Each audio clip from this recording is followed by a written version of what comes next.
Assalamualaikum warahmatullahi wabarakatuh. Hari ini kita akan mempelajari pada perkuliahan mikrobiologi hasil perikanan tentang bahan tambahan pangan dan pengaruhnya terhadap pangan.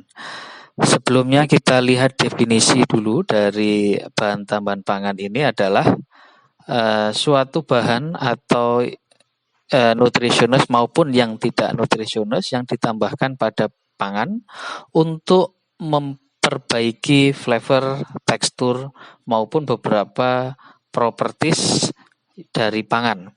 Yang akan kita bahas meskipun nanti ada beberapa yang digunakan untuk meningkatkan misalnya penampakan, tekstur, flavor dan juga ada beberapa yang lain, tetapi kita hanya nanti fokus pada untuk preservatif atau untuk yang pengawetan pangan, karena kita di mata kuliah ini saya kira di mata kuliah bahan tahan pangan ada sendiri, kita lebih ke untuk bagaimana menghambat ataupun untuk slow down dari mikroorganisme.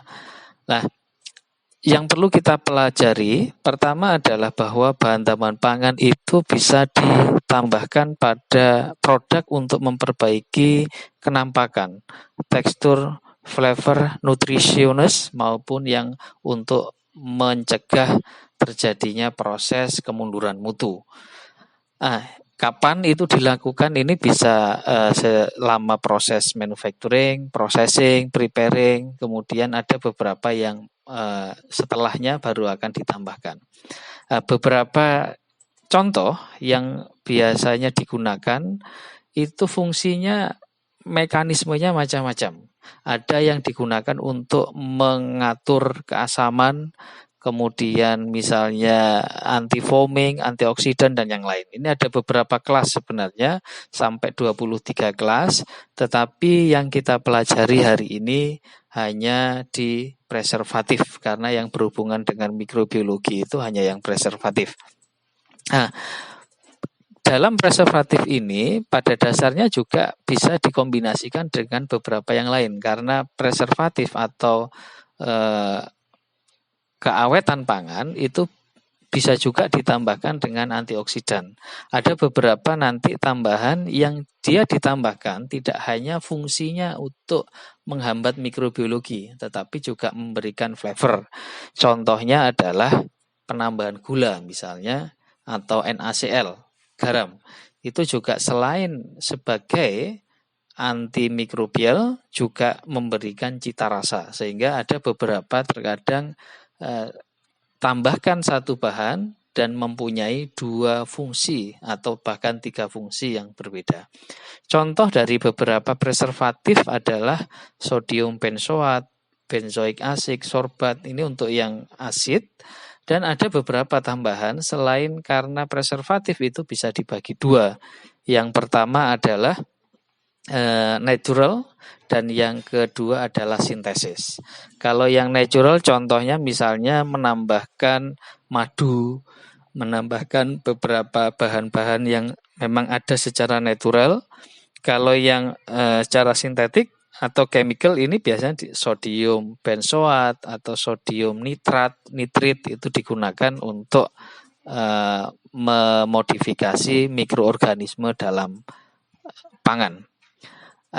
Mari kita lihat untuk bisa memahami bagaimana suatu mikroorganisme itu bisa dipengaruhi oleh bahan tambahan pangan ini, maka kita coba lihat untuk karakternya dulu, bahwa mikroorganisme itu mempunyai beberapa karakter yang dipengaruhi oleh karakter intrinsik dan juga karakter ekstrinsik.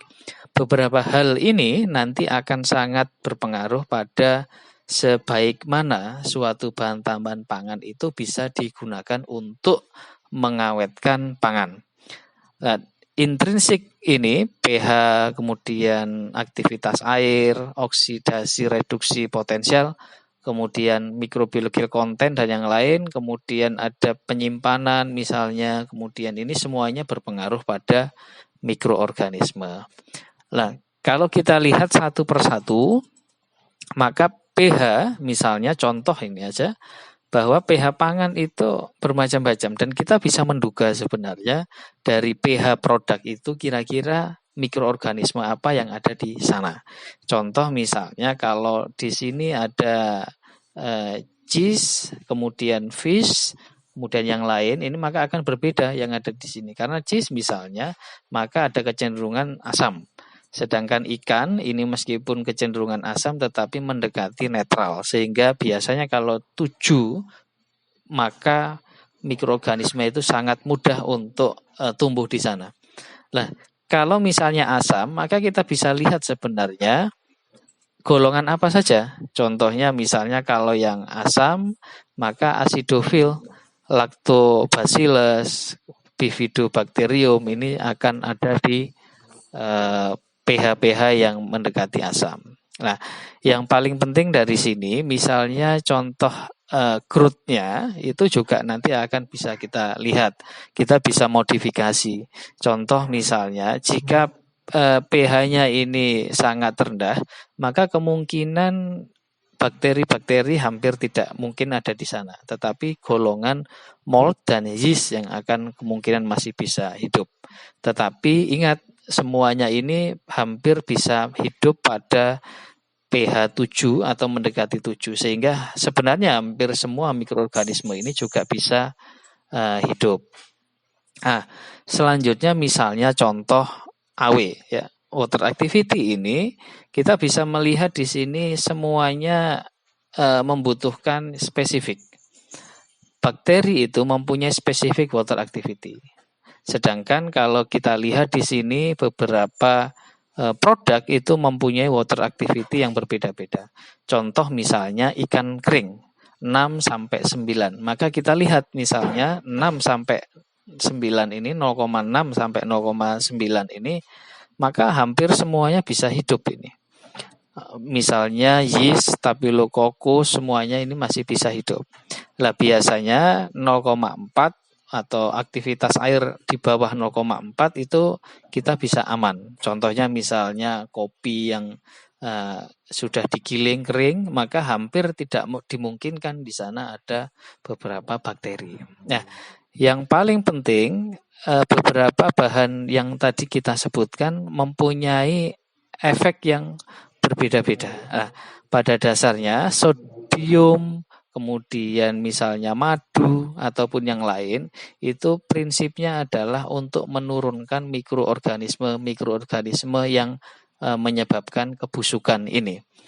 Nah, untuk itu maka beberapa contoh misalnya bahan tambahan pangan yang digunakan itu adalah misalnya sodium nitrit, NaCl dan sugar atau gula. Nah, ini beberapa yang umum dan beberapa yang umum ini mempunyai efek yang berbeda-beda tergantung dari bahannya. Contoh misalnya sugar dan NaCl ini mempunyai mekanisme penghambatan yang berbeda dibandingkan dengan sodium nitrit.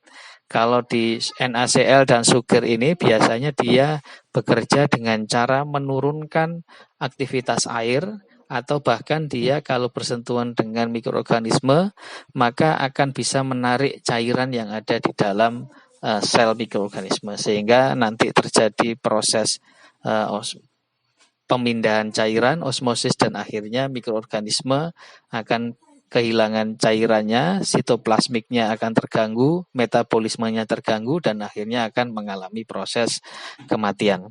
Nah, tugas ke depan adalah kita coba untuk menganalisis mekanisme-mekanisme dari bahan tambahan pangan ini untuk kita bisa tahu supaya nanti mahasiswa bisa tahu, Anda bisa menganalisis kira-kira NaCl itu mekanismenya detailnya bagaimana, sodium nitrit bagaimana, lactic acid bagaimana, nisin bagaimana, nanti akan kita jadikan tugas dan itu akan kita jadikan akhir dari UAS, mungkin jadi nilai UAS nanti diambilkan dari sana. Sekian mungkin pertemuan pertama kali ini. Minggu depan kita akan membahas tentang proses fermentasi pada produk pangan. Terima kasih. Bila Assalamualaikum warahmatullahi wabarakatuh.